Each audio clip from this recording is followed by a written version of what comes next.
Selamat malam, selamat sejahtera tuan-tuan dan puan-puan yang dikasihi.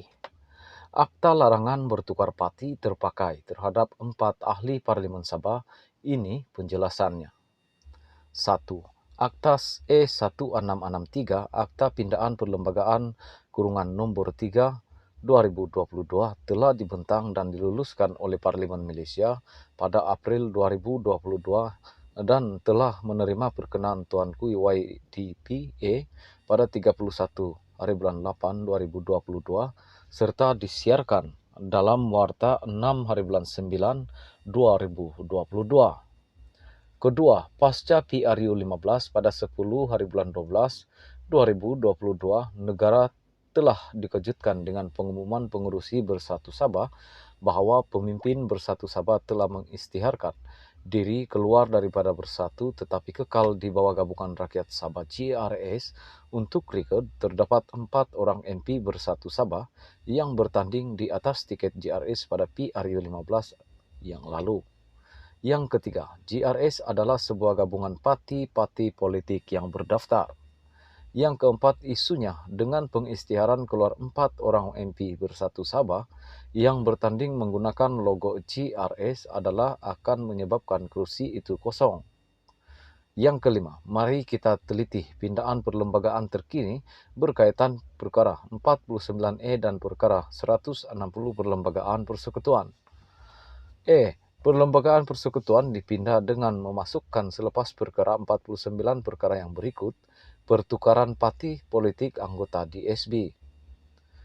49E tertakluk kepada peruntukan perkara ini, seorang ahli Dewan Rakyat hendaklah terhenti menjadi ahli Dewan itu dan kerusinya hendaklah menjadi kosong sebaik saja satu tarikh kekosongan luar jangka dipastikan oleh yang dipertuan di bawah pasal 3 jika setelah dipilih ke Dewan Rakyat sebagai anggota suatu parti politik, dia lepaskan keanggotaan parti politik itu atau dia tidak lagi menjadi anggota parti politik itu, atau setelah dipilih ke Dewan Rakyat bukan sebagai anggota satu parti politik, dia menyertai suatu parti politik sebagai anggota.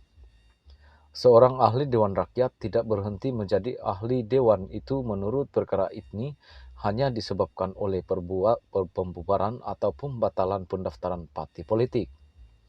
Pelepasan keanggotaannya daripada parti politiknya apabila dipilih sebagai yang dipertuan atau pemecatannya daripada keanggotaan dalam parti politik, perkara 160 Perlembagaan Persekutuan dipindah dalam pasal 2 dengan memasukkan selepas takrif orang Melayu takrif yang berikut.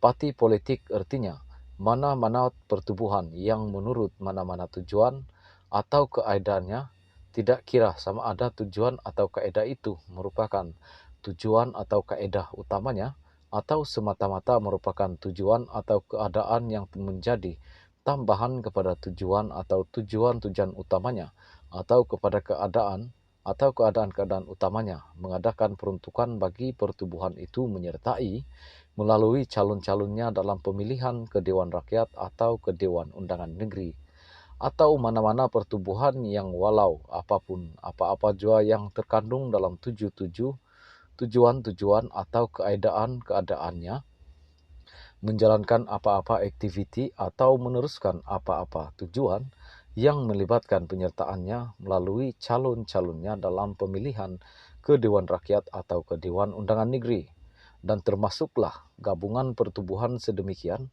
yang telah didaftar di bawah mana-mana undang-undang persekutuan. Perkara 49E IPP dalam konteks terkini di Sabah, 4 MP Sabah bertanding sebagai ahli berdaftar bersatu melalui logo gabungan GRS.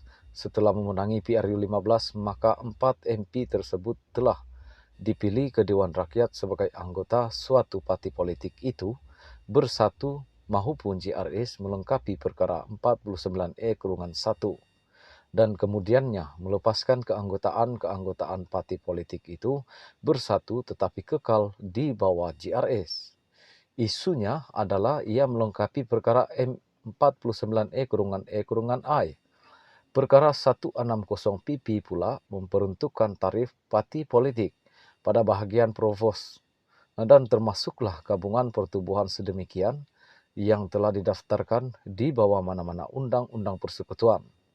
Isu di hadapan kita ialah apakah keanggotaan sebenar 4 MP Sabah kala bertanding memenangi PRU 15. Pandangan saya 4 MP ini menjadi ahli gabungan GRS tertakluk kepada keanggotaannya dalam parti politik asas bersatu yang merupakan anggota komponen GRS. Ahli keanggotaan mereka sebagai MP GRS tidak secara langsung, not a case of direct membership. Justru keanggotaannya dalam GRS adalah bersifat by intention, yaitu melalui keanggotaannya dalam bersatu. Yang ke-11, bila mana 4 MP ini mengisytiharkan diri keluar dari bersatu, mereka bukan lagi ahli kepada mana-mana komponen parti dalam GRS. Pada peringkat itu, mereka secara otomatiknya bukan lagi ahli kepada gabungan GRS kerana mereka telah memutuskan talian keahlian melalui parti komponen bersatu. Hakikatnya mereka tidak boleh mengatakan keluar dari bersatu tetapi kekal dalam GRS kerana keahlian mereka bersifat by extension, kondisional, open bersatu membership. Berhenti dari menjadi ahli bersatu, maka secara jelasnya mereka turut berhenti dari menjadi ahli gabungan GRS. Justru operasi undang-undang berkaitan peruntukan perkara 49E-1-E-I adalah terpakai ke atas 4 MP ini, maka keahlian mereka sebagai ahli Dewan Rakyat turut gugur.